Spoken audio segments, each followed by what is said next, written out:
Shabbat Shalom, brothers and sisters in YAHUSHUA. Today we're going to be reading Genesis 20 and Matthew 20. Okay, let's go. Then Abraham journeyed from there to the land of the Negev, and settled between KODESH and Shur. While he was dwelling as an outsider in Gerar, Abraham said of Sarah his wife, "She is my sister." So King Abimelech of Genhar sent for and took Sarah. But Yah came to Abimelech in a dream at night and said to him, "Behold, you are as good as dead, because of the woman whom you have taken, since she is a married woman." Now Abimelech had not come near her, so he said, "My lord, will you slay a nation even though innocent? Didn't he say to me, 'She is my sister'? And she herself even said, 'He is my brother'? I did this with integrity of my heart and guiltlessness of my hands." Then YAHUVEH said to him in a dream, "Yes, I myself knew that you did this with integrity of your heart. So I myself prevented you from sinning against me. That is why I did not allow you to touch her. So now return the man's wife, for he is a prophet, and let him pray for you, and you will live. But if you do not return her, know that you will surely die, you and all who are yours."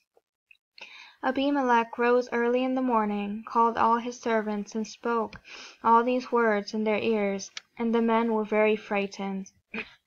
Then Abimelech called to Abraham and said to him, "What have you done to us, and how have I sinned against you, that you brought great sin upon me and my kingdom?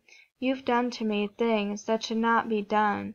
Abimelech also said to Abraham, "What motivated you to do this thing?"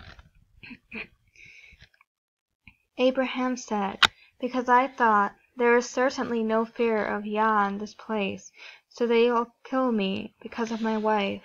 And besides, she really is my sister. She's my father's daughter, though not my mother's daughter. Then she became my wife.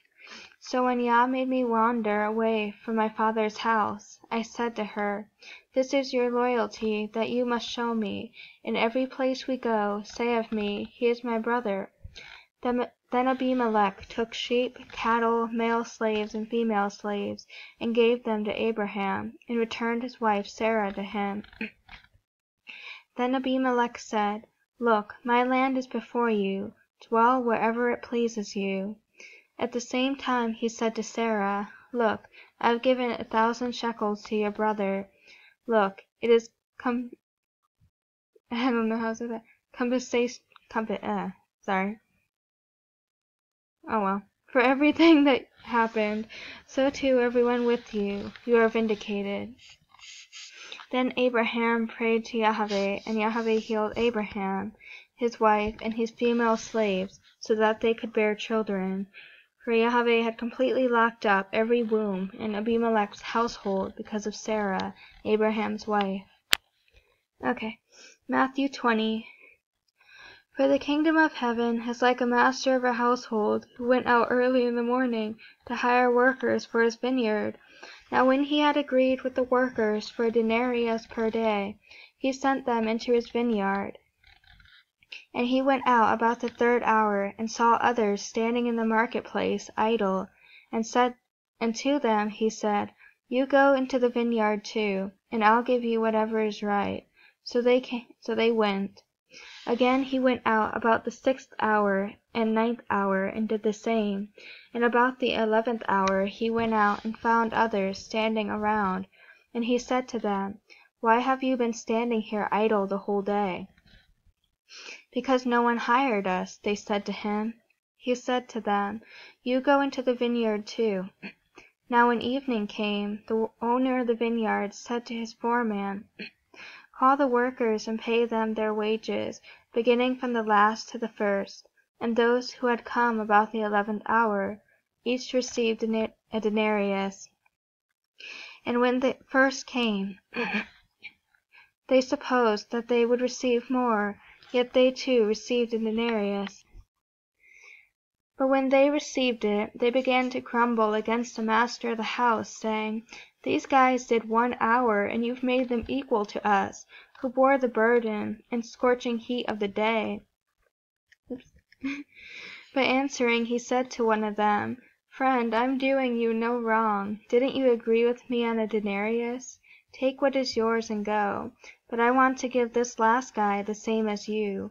Am I not permitted to do what I want with what belongs to me? Or is your eye evil because I am good?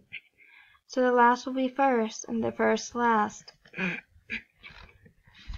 Now as YAHUSHUA was going up to Jerusalem, he took the 12 aside privately, and on the way told them, "Look, we're going up to Jerusalem, and the Son of Yah will be handed over to the ruling Kohanim and Torah scholars. They will condemn him to death, and hand him over to the Gentiles, to mock, and to scourge, and to crucify. Yet on the third day he will be raised up." Then the mother of the sons of Zebedee came with her sons to YAHUSHUA, and she was kneeling down and asking something from him. "What do you want?" he said to her. She said to him, "Declare that these 2 sons of mine might sit, one on your right and one on your left, in your kingdom." But YAHUSHUA replied, "You don't know what you're asking. Are you able to drink the cup I am about to drink?" "We are able," they said to him. He said to them, "You shall indeed drink my cup, but to sit on my right and left isn't mine to grant. Rather it's for those for whom it has been prepared by my Father." Now when the 10 heard, they became indignant with the 2 brothers. But YAHUSHUA called them over and said, "You know that the rulers of the nations lord it over them, and their great ones play the tyrant over them. It shall not be this way among you, but whoever wants to be great among you shall be your servant, and whoever wants to be first among you shall be your slave, just as the Son of Yah did not come to be served, but to serve, and to give his life as a ransom for many." Now as they were leaving Jericho, a large crowd followed them, and here 2 blind men, sitting by the roadside, when they heard that YAHUSHUA was passing by, cried out, saying, "Have mercy on us, O Master Ben David." The crowd warned them to be quiet, but they cried out all the more, saying, "Have mercy on us, O Master Ben David." YAHUSHUA stopped and called out to them. "What do you want me to do for you?" he said. They said to him, "Master, let our eyes be opened." Moved with compassion, YAHUSHUA touched their eyes. Instantly they regained their sight and followed him. Alright, that's it for this week. Alright, well, love you brothers and sisters, and bye for now. Shalom.